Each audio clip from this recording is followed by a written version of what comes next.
Gusto mo ba sa keyboard yung customizable? Check mo tong bagong release na F99 ng Aula. May DIY customization, may clear dust cover na, may mahaba pang USB wired cable, 2 pairs pang kasama yung mga extra switches may keycaps at switches puller pa. Isa talaga sa kapansin-pansin sa mechanical keyboard na to, mabigat siya kumpara sa iba. Streamlined na din ang kanyang layout na may 99 keys. Ang loki pa ng kanyang pinaka-design. May 2-stage adjustable port support pa nga siya. Tapos may USB dongle pa siyang kasama. Bukod kasi sa may multiple connection siya via Bluetooth, pwede mo rin siya i-connect via wireless na 2.4 GHz as well as wired, pwede rin. Equipped na din kasi siya ng new generation of wireless transmission. Kaya naman makakatsak ang mas mabilis ang kanyang mga key responses. Yung colorful linkage nga niya, pwede mo i-customize via shortcut Pwedeng solid color lang. Pwede mo din baguhin yung rhythm at combination niya.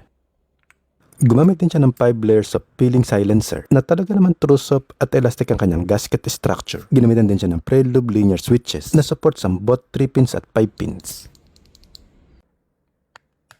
At para ka naman makapag-DIY customization sa kanya, punta ka lang sa website ng Aula. Then hanapin mo yung kanyang model ng keyboard. Then hanapin mo yung driver software niya. Make sure lang na same din dun sa model ng keyboard mo. Then i-download at install mo lang ito. Ayun yung pangalan ng Aula F99. I-double click mo lang para ma-install mo ito. Pag may lumitaw na ganyang prompt message, i-click mo lang yung yes. Click mo lang ulit yung okay. Click next. Next. Next. Then install.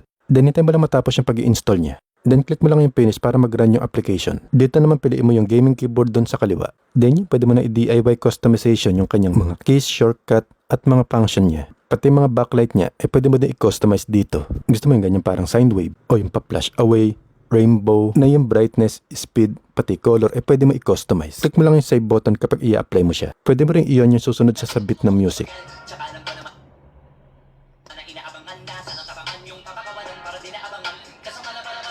Okay, bago matapos sound check muna natin siya.